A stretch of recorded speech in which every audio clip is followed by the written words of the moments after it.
మీరు కారు నడుపుతున్నప్పుడు ఏ ఆడి కారో మిమ్మల్ని గుద్దిందనుకోండి. ఆడి కారు ఎవరి దగ్గర ఉంటుంది? మంచి కోటీశ్వర్ల దగ్గర ఉంటుంది. మంచి రిచ్ పర్సన్ దగ్గర ఉంటుంది. మీరు ఆ కారు వాడితో పోలీస్ స్టేషన్‌కి ఎక్కో లేదంటే పంచాయతీ చేసో డబ్బులు రాబట్టగలరు. నష్టపరిహారాన్ని తెచ్చుకోగలరు. ఎందుకంటే వాడి దగ్గర డబ్బుంది కాబట్టి ఇచ్చేస్తాడు. తలనొప్పి పట్టు ఎందుకురా బాబు అని. అదే మీ కారుని ఏ సెకండ్ హ్యాండ్ కారోడో, డొక్కు కారోడో గుద్దాడనుకోండి. ఎందుకంటే వాడు డొక్కు కారు అంటే వాడు ఖచ్చితంగా పైసలు లేనివాడు అయి ఉంటాడు. వాడి నుంచి మీరు రూపాయి కూడా రాబట్టలేరు. పైగా వాడితో గొడవ చేసి కూడా టైం వేస్ట్. పోలీస్ స్టేషన్కి వెళ్ళినా వాడు పోలీస్ స్టేషన్లో అయినా ఉంటాడు కానీ మీకు డబ్బు కట్టించలేడు. అలాంటి పరిస్థితి మన ఇండియాకి ఇప్పుడు దురదృష్టకరంగా ఎదురైంది. ఎందుకంటే అష్టదరిద్రాలతో నిండిన పాకిస్తాన్తో ఇండియా యుద్ధం చేయడం ఏంటి? పాకిస్తాన్ ఎక్కడ, ఇండియా ఎక్కడ? దాని కరెన్సీ ఎక్కడ, మన కరెన్సీ, దాని జీడిపి ఎక్కడ, మన జీడిపి ఎక్కడ? అన్ని దరిద్రాలు కలిస్తేనే ఒక పాకిస్తాన్. దాని పేరు పాకిస్తాన్ అన్నమాట.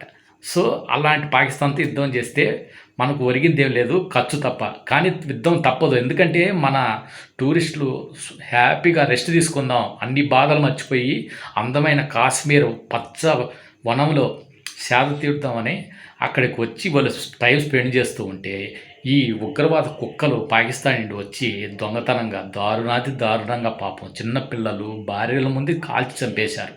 దానికి ప్రతీకారంగా మోడీ ఈ నాగుపాముని వీడు చస్తున్నాడు, తిండిగిలా చస్తున్నాడు, అయినా వీడికి సిగ్గు లేదు. అలాంటి వాడిని బుద్ధి చెప్పాలని ఆపరేషన్ సింధూర్ పేరుతో అక్కడ అటాక్ చేయడం జరిగింది పాకిస్తాన్. అది కూడా సామాన్యమైన ప్రజలపైన కాదు, ఎవరైతే ఉగ్రవాద క్యాంపులు ఉన్నాయో బేస్ క్యాంపుల పైన సరిగ్గా చూసి అటాక్ చేశారు. ఉగ్రవాద ఫ్యామిలీని చంపేశారు. ఉగ్రవాద స్థావరాలని బాంబులు చంపేశారు. దాంతో పాకిస్తాన్ సరిపెట్టుకోవచ్చు, ఏదో అయిపోయింది, వాళ్ళని ఉగ్రవాదులు మన వాళ్ళు చంపారు కాబట్టి మనల్ని చంపేశారు, దీంతో అయిపోయింది అనుకోవచ్చు కదా. కానీ ఈ బుద్ధి లేని పాకిస్తాన్ గమ్మున ఉండదు. ఎందుకంటే పాకిస్తాన్ గమ్మునే, చైనా గమ్మున పెట్టదు. ఎందుకంటే చైనా వచ్చి అప్పుడే చాడీలు చెప్పడం మొదలుపెట్టేసింది. వీళ్ళు అటాక్ చేయి, మేము ఉంటాం, నువ్వు అటాక్ చెయ్యి అని చెప్పడంతో అంతకుముందు ఇండియాకి పైకి యుద్ధానికి రావడానికి భయపడిపోయిన పాకిస్తాను, ఏదో జరిగిపోయిందని గమ్మున్న పాకిస్తాను, తర్వాత ఈ చైనా పెట్టిన ధైర్యంతో మళ్ళా రెండవసారి అటాక్ జరిగింది ఈరోజు మన పైన. జమ్మూలో మన ఎయిర్ బేస్ పైన, మన ఎయిర్పోర్ట్ పైన అటాక్ చేశారు. దానికి కారణం ఎవరు? చైనాకి లాభం ఏంటంటే ఈ పాకిస్తాన్తో ఇండియా యుద్ధం చేసి మన దగ్గరుండే లేటెస్ట్ వెపన్స్, ఈ మధ్య చాలా గొప్ప వెపన్స్ కొన్నారు మన ఇండియా వాళ్ళు. ఈ యుద్ధ వెపన్స్ చూస్తే చైనా కొచ్చబడుతోంది.